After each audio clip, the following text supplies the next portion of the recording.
Good morning بچوں. آپ کے لیسن کا یہ لیسن نمبر 9 ہے، یعنی سبق نمبر 9 جو آج ہم لوگ کو پڑھنا ہے. ایک کہانی ہے ایک گدھے کی سرگزشت، یعنی ایک گدھے کے اوپر کہانی ہے جسے پڑھو گے. یہ کافی مزیدار کہانی ہے. دھوبی کو ایک مگرمچھ نے کھا لیا. ٹھیک ہے، یہ اس طرح کی کہانی ہے دھوبی کا اور اس کے گدھے کا. تو آئیے ہم لوگ اس کو پڑھتے ہیں اور سمجھتے ہیں. مچھلیوں کے ڈپارٹمنٹ میں مچھلی مارکیٹ کا سا شورغل تھا. مطلب مچھلی کے مارکیٹ میں شورغل ہو رہا تھا. شورغل کہتے ہیں ہلا چلا کو.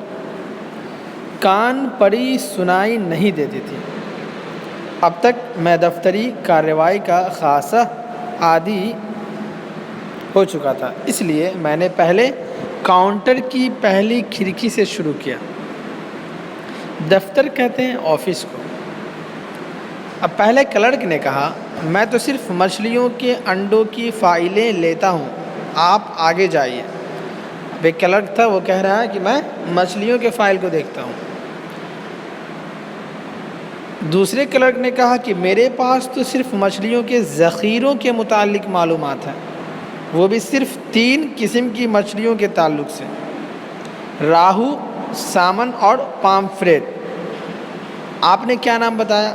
اب گدھا کہہ رہا ہے، گدھا سے نام پوچھ رہا ہے وہ کلرک کہ آپ کا نام کیا ہے؟ میں تو مچھلی ڈپارٹمنٹ کو دیکھتا ہوں.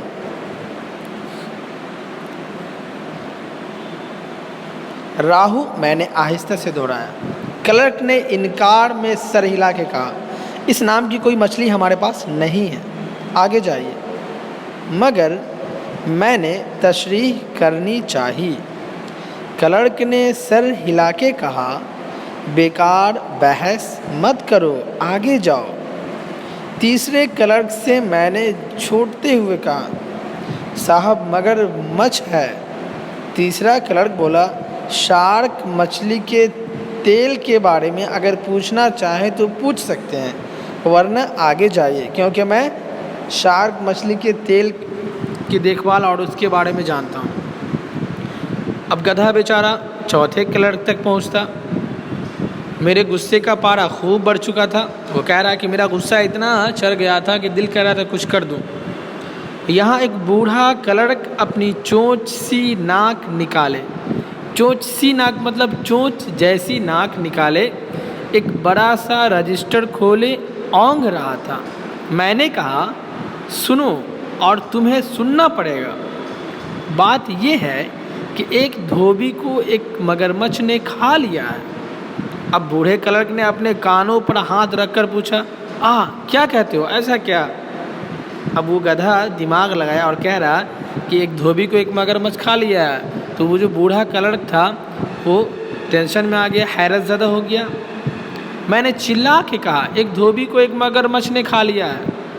بوڑھے کلرک کے احمقانہ چہرے، احمق کہتے ہیں بے وقوف کو، احمقانہ چہرے پر ایک عجیب سی مسکراہٹ آئی. بولا، ایک دھوبی نے مچھلی کو کھا لیا ہے تو کیا ہوا؟ بہت سی دھوبی مچھلی کھاتے ہیں، کمال ہے. وہ کہہ رہا ہے کہ مچھلی نے ایک دھوبی کو کھایا ہے، لیکن بہت دھوبی جو ہوتے ہیں وہ بہت سارے مچھلی کو کھا جاتے ہیں اکیلے. یہاں تو ایک ہی دھوبی کو کھایا گیا. نہ کھائے تو ہمارا محاکمہ کیسے چلے گا؟ میں نے کہا، دھوبی نے نہیں، مگرمچھ نے دھوبی کو کھا لیا ہے. وہ گدھا بول رہا ہے کہ مگرمچھ نے دھوبی کو کھا لیا ہے. پھر وہ بوڑھا بولا، دھوبی نے نہیں، مگرمچھ نے مچھلی کو کھا لیا. اچھا، تو اس میں شکایت کی کیا بات ہے؟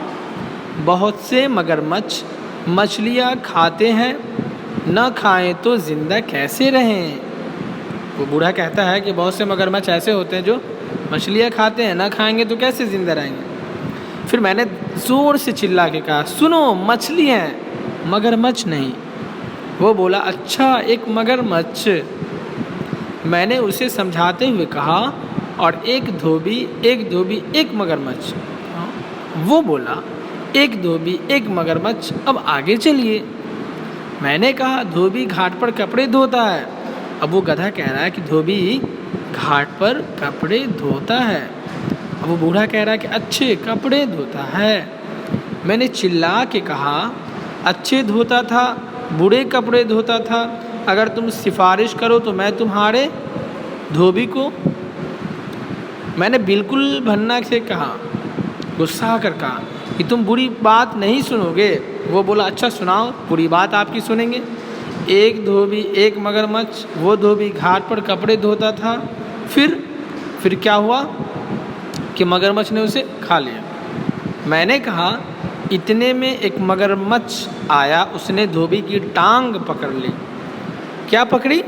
ٹانگ پکڑ لی۔ ذرا اونچا بولو، میں کم سنتا ہوں۔ وہ بوڑھا کہہ رہا ہے کہ ذرا اونچا بولیے، میں کم سنتا ہوں۔ پھر وہ بولا ٹانگ ٹانگ ٹانگ، یعنی ٹانگ پکڑ لی۔ مرغے کی کلڑ خوشی سے چلایا۔ کلڑ کہتا ہے مرغے کی ٹانگ پکڑ لی، وہ گدھا کہتا ہے نہیں نہیں، دھوبی کی ٹانگ میں نے کبھی نہیں کھائی۔ بوڑھے کلڑ نے افسوس سے سر ہلا کے کہا کیسی ہوتی ہے؟ میں نے بالکل جھلا کے کہا، چلا کر، ارے دھوبی کی ٹانگ نہیں، مگرمچھ آیا، جب بیچارہ دھوبی کپڑے دھو رہا تھا وہ پکڑ کے کھا گیا، سمجھے؟ بولا ہاں ہاں سمجھ گئے۔ کلرک نے سر ہلا کے کہا اب میں سمجھ گیا ہوں۔ دھوبی کپڑے دھوتا تھا، اتنے میں ایک مگرمچھ آیا اور دھوبی کے کپڑے کھا گیا۔ میں نے اس کی طرف بڑے غصے میں دیکھا اور پھر اگلی کھڑکی کی طرف بڑھ گیا۔ یہاں پر ایک ادھیر عمر کا اینگلو انڈین اپنے گنجے سر پر نیلی دریدوں کا ابھرا ہوا جال لیے بیٹھا تھا، بظاہر بہت خوش مزاج معلوم ہوتا تھا۔ مجھ سے بڑی خندہ پیشانی سے پیش آیا، ملا، کہنے لگا فرمائیے جناب، میں آپ کے لیے کیا کر سکتا ہوں؟ اب بیچارہ گدھا دل میں سوچا کہیں یہ بھی اس بوڑھے کلڑ کی طرح گڑبڑا نہ جائے، اس لیے میں نہایت آہستہ آہستہ بیان کر کے سارا واقعہ اس کے ذہن نشین کراؤں گا، یاد دلاؤں گا۔ میں نے کہا سنیے، ایک مگرمچھ ہے۔ اینگلو انڈین صاحب کی آنکھیں ایک دم چمک اٹھی، بولا کدھر ہے؟ پھر گدھے نے کہا جمنا گھاٹ پر ہے۔ وہ بولا جمنا پر تو بہت سے گھاٹ ہیں مگر وہ کدھر ہے؟ اینگلو انڈین صاحب سب کچھ نوٹ کرتا جاتا تھا۔ میں نے سوچا اب مجھے اپنے کام کا آدمی مل گیا۔ میں نے دل ہی دل میں خدا کا شکر ادا کیا۔ میں نے کہا کرشن نگر کے پاس، ریل کے پل کے نیچے۔ اب اینگلو انڈین نے نوٹ کر کے پوچھا کتنا لمبا چوڑا ہوگا؟ کیا گھاٹ نہیں، مگرمچھ کتنا لمبا چوڑا ہوگا؟ اینگلو انڈین بولا۔ اب گدھا کہہ رہا ہے کہ میں نے دیکھا تو نہیں مگر لوگ کہتے ہیں 30 فٹ سے کم نہیں، 30 فٹ سے کم نہیں۔ اچھا ہاں، اینگلو انڈین کی آنکھیں اور بھی چمک اٹھی، اب تو اس کے رخسار بھی چمک رہے تھے، رخسار گال کو کہتے ہیں، چک کو۔ 30 فٹ، واہ واہ واہ، کیا تم مجھے موقع پر لے جا سکتے ہو؟ موقع کہتے ہیں جہاں پہ حادثہ ہوا۔ 30 فٹ کا کہیں مگرمچھ ہوتا ہے؟ وہ ٹینشن میں آ گیا۔ ہاں لے جا سکتا ہوں، گدھا کہہ رہا میں لے جا سکتا ہوں، ہم ساتھ میں اپنی رائفل لے چلیں گے۔ اینگلو انڈین پروگرام بناتے ہوئے بولا کہ رائفل کس لیے؟ مگرمچھ کے شکار کے لیے۔ اینگلو انڈین میری طرف حیرانی سے دیکھ کر بولا تم مگرمچھ کے شکار کے لیے ہی آئے تھے نا؟ میں نے کہا نہیں، بات یہ ہے کہ اس مگرمچھ نے ایک دھوبی کو کھا لیا ہے، اس مگرمچھ نے ایک دھوبی کو کھا لیا ہے، اس کے خاندان کو مدد کی درکار ہے۔ میں اس سلسلے میں اینگلو انڈین کا دل بجھ گیا، اس کی آنکھوں کی چمک بھی بجھ گئی، بالکل کاروباری اور دفتری انداز میں بولا میں مگرمچھ کا شکار تو کر سکتا ہوں مگر دھوبی کے لیے کچھ نہیں کر سکتا۔ ساری ہمارے محاکمے سے دھوبیوں کا کوئی تعلق نہیں۔ وہ سوری کر دیا۔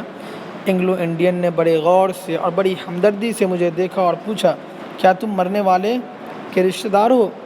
وہ کہتا نہیں، میں تو بس اس کا گدھا ہوں، یعنی اس دھوبی کا میں گدھا ہوں۔ سوچیے ایک جانور آدمی اپنے مالک کے لیے کس قدر بھٹک رہا ہے، پھر بھی اتنی ہمدردی جتاتے ہو۔ اینگلو انڈین میری طرف چوکنا ہو کر دیکھنے لگا۔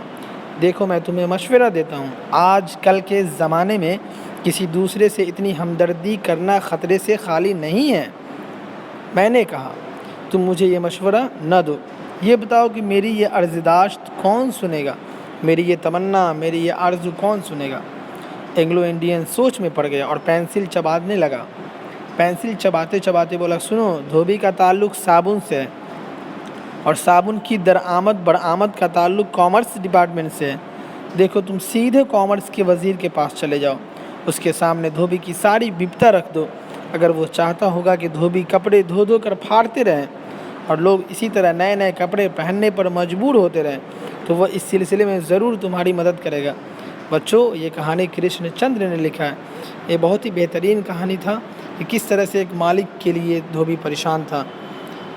دھوبی کو ایک مگرمچھ نے کھا لیا تھا۔ دھوبی کا گدھا مچھلیوں کے ڈپارٹمنٹ میں ایک کلرک سے دوسرے کلرک، تیسرے کلرک، الغرض چوتھے کئی لوگوں کے پاس گیا اور دھوبی کو انصاف دلانے کے لیے فریاد کی، لیکن کسی نے بھی گدھے کی مدد نہیں کی۔